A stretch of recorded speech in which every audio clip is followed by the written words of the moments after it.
Hi guys, അസ്സലാമു അലൈക്കും. ഇന്നത്തെ പുതിയ വീഡിയോയിലേക്ക് എല്ലാ കൂട്ടുകാർക്കും സ്വാഗതം. ഇന്നിവിടെ ഞാൻ നിങ്ങൾക്ക് പരിചയപ്പെടുത്തി തരാൻ പോകുന്നത് ഒരു ഉപ്പേരിയുടെ റെസിപ്പിയാണ്. ഇതെന്താണെന്ന് കാണുമ്പോൾ തന്നെ മനസ്സിലാവുന്നുണ്ടല്ലോ. ഇത് പച്ചക്കായയുടെ തൊലിയാണ്. അതായത് വാഴക്കുറുക്കില്ലേ, അതിനെന്താ പറയുക, ചിപ്സ് എന്നും പറയും. അതിൻ്റെ തൊലിയാണ് കേട്ടോ. ഈ തൊലി നമുക്ക് ഇത് വെച്ചിട്ട് ഉപ്പേരി ഉണ്ടാക്കാം. നിങ്ങൾ വീഡിയോ സ്കിപ്പ് ചെയ്യാതെ മുഴുവനായിട്ടും കാണുക. നമുക്ക് വീഡിയോയിലേക്ക് പോകാം. ഇതിൻ്റെ തൊലി ആദ്യം ഞാനൊന്ന് വെള്ളത്തിലിട്ട് കഴുകി മാറ്റി വെച്ചതാണ് കേട്ടോ. ഇനി നമുക്ക് ആവശ്യമായിട്ടുള്ളത് ഇതിൻ്റെ തണ്ടും വാലും ഒന്ന് നുറുക്കി മാറ്റിയെടുക്കാം ഇതുപോലെ. എന്നിട്ട് ഇത് നമ്മൾ ഉണ്ണിത്തണ്ടൊക്കെ ചെറുതായി നുറുക്കിയെടുക്കില്ലേ, ഈ ഒരു പരുവത്തിലാണ് ചെറുതായിട്ട് നുറുക്കിയെടുക്കണം. എന്നിട്ട് ഇതൊന്ന് നന്നായി ഒന്നും കൂടി കഴുകിയിട്ട് വാര വെക്കാൻ വേണ്ടി മാറ്റി വെക്കാം. ഇനി നമുക്ക് ആവശ്യമായിട്ടുള്ളത് മൺപയറാണ്. ഇത് തലേ ദിവസം കുതിരാൻ വേണ്ടി ഞാൻ വെള്ളത്തിലിട്ട് മാറ്റി വെച്ചതായിരുന്നു. ഇപ്പോൾ ഞാൻ ഇത് ഉണ്ടാക്കുന്ന സമയത്ത് നന്നായി കഴുകി വൃത്തിയാക്കി മാറ്റി വെച്ചതാണ്. ഈ മൺപയറിന് പകരം നമുക്ക് മുതിര വെച്ചിട്ടും ഇതുപോലെ തന്നെ ചെയ്തെടുക്കാം കേട്ടോ. യാതൊരു കുഴപ്പവുമില്ല. മൺപയറാണ് കൂടുതൽ ടേസ്റ്റ് എന്ന് മാത്രം. ഇനി നമുക്ക് കുക്കറിലേക്ക് മൺപയറും അതുപോലെ തന്നെ നുറുക്കി വെച്ച തൊലിയും കൂടി ഇട്ട് കൊടുക്കാം. ഇനി ഇതിലേക്ക് ഒരു 1/4 ടീസ്പൂണോളം മഞ്ഞൾപ്പൊടി, പാകത്തിന് ഉപ്പ്, 1 കപ്പ് വെള്ളം നിറയെ ഒഴിച്ചു കൊടുക്കണം. ഇതിൻ്റെ പഴത്തിൻ്റെ തൊലിയുടെയും പയറിൻ്റെയും ഒപ്പത്തിനൊപ്പം നിൽക്കുന്ന വിധത്തിലാണ് കുക്കറിൽ വെള്ളം ഒഴിച്ചു കൊടുക്കേണ്ടത്. ഇനി ഇതൊരു സ്പൂൺ വെച്ച് ഒന്ന് ഇളക്കി കൊടുത്തതിന് ശേഷം ഉപ്പ് പാകമല്ലേ എന്ന് നോക്കുക. എന്നിട്ട് കുക്കർ മൂടിയിട്ട് ഒരു 4 വിസിലടുപ്പിച്ച് വേവിച്ചാൽ മതി. 4 വിസിലായപ്പോൾ തന്നെ എനിക്ക് വെന്ത് കിട്ടിയിട്ടുണ്ട്. ഇനി നമുക്ക് ആ സമയം കൊണ്ട് വറ്റൽമുളക് വേണം. 10 വറ്റൽമുളകും ഒരു തണ്ട് കറിവേപ്പിൻ്റെയുമാണ് എടുത്തു വെച്ചിട്ടുള്ളത്. ഇപ്പോൾ 4 വിസിലടിച്ചപ്പോൾ തന്നെ എനിക്ക് നന്നായിട്ട് ഈ തൊലിയും അതുപോലെ പയറും വെന്ത് കിട്ടിയിട്ടുണ്ട്. ഇതിലെ വെള്ളവും ഇതിന് വേവാൻ കറക്റ്റ് പാകമായിട്ടാണ് കിട്ടിയിട്ടുള്ളത്. ഇതിൽ എക്സ്ട്രാ വെള്ളമൊന്നും ഇല്ല കേട്ടോ. അതുകൊണ്ട് തന്നെ ഈ വെള്ളം ഊറ്റി മാറ്റേണ്ട ആവശ്യമൊന്നുമില്ല.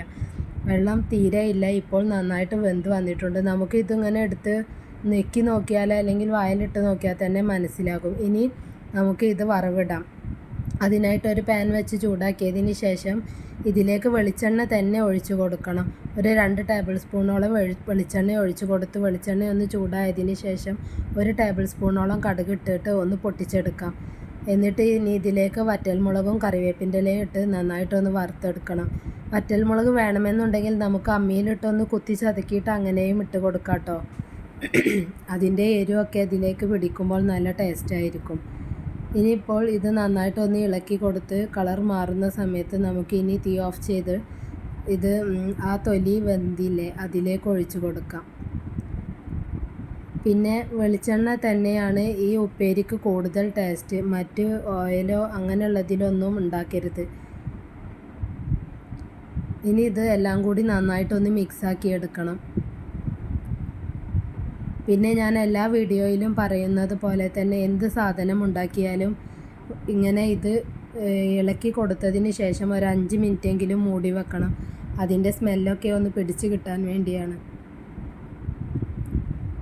5 മിനിറ്റ് കഴിഞ്ഞതിന് ശേഷം നമുക്ക് സെർവ് ചെയ്യുന്ന പാത്രത്തിലേക്ക് ഇതുപോലെ മാറ്റാവുന്നതാണ്.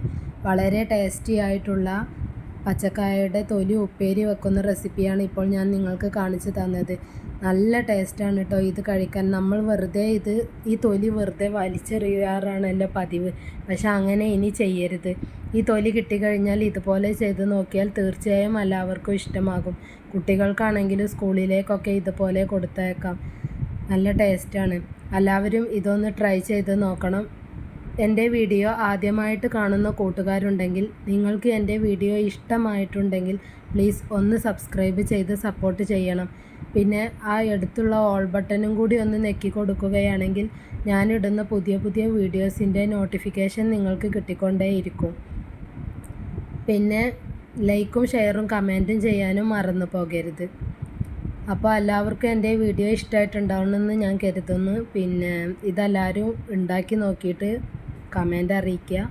അപ്പോൾ ഇന്നത്തെ വീഡിയോ ഇത്രയൊക്കെ ഉള്ളൂ. ഇനി ഞാൻ ഒരു പുതിയ വീഡിയോ ആയിട്ട് വരാം. അതുവരേക്കും ബായ്.